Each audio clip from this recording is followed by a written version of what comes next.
लेकिन जब बोलते हैं आराम, क्या बोलते हैं? आराम। तो आराम कब मिलता है?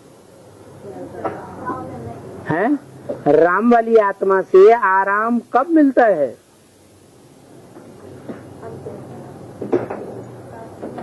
देखो बाबा ने तो मुरली ब्रह्म वाक्य में यही बोला है कि राम सीता को कहेंगे खादी का राजा रानी। क्या बोला? खादी जो है वो बरसात में बहुत दुख देती है। माने ज्ञान की बरसात का युग है संगम युग, सबको दुखदाई, सारी दुनिया को दुखदाई। नहीं नहीं, अरे सारी दुनिया के लिए बड़ा दुखदाई। पार्ट पहचानने में आसान है या कठिन है? पार्ट पहचानने में भी कठिन है और फॉलो करने में भी कठिन है। उसका पूरा पूरा श्रीमत पर फॉलो करना कितना कठिन है, विश्वास भी नहीं बैठता। घड़ी घड़ी अविश्वास पैदा होता है, घड़ी घड़ी अनिश्चय पैदा होता है।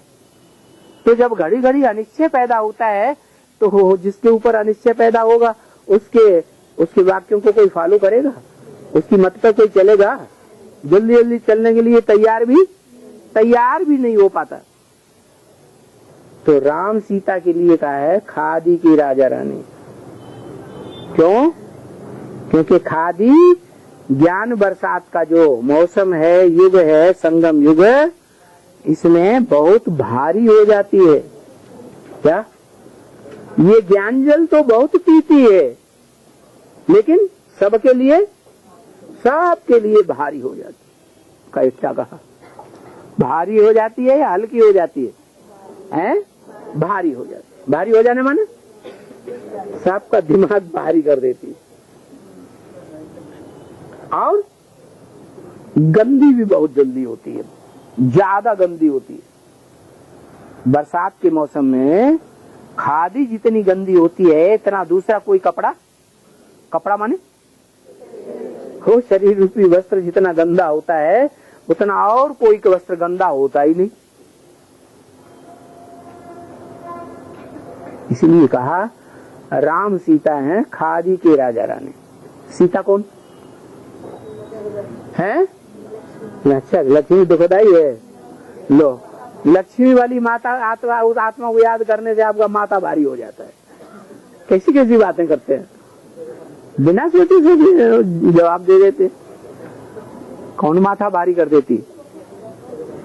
अरे राधा भी निकली तो सीता भी निकली, ब्रह्म वाक्य है मुरली में।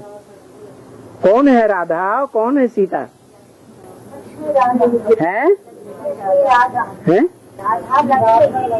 राधा लक्ष्मी। रा माने राम को, धा माने धारण कर लिया। जिसने राम को जीवन में अच्छी तरह से धारण कर लिया, कोई लड़ाई झगड़ा नहीं, बड़े प्यार से रहते हैं, तो है राधा। ब्राह्मणों के संगम युगी शूटिंग पीरियड में भी धारण करती है मन बुद्धि से, और 84 जन्मों में भी धारण करती है। इसलिए वो है जन्म जन्मांतर की राधा। जैसा काम वैसा नाम। और दूसरा नाम क्या बताया? राधा भी निकली और सीता भी निकली। वो बम्बैया लोग गीत बना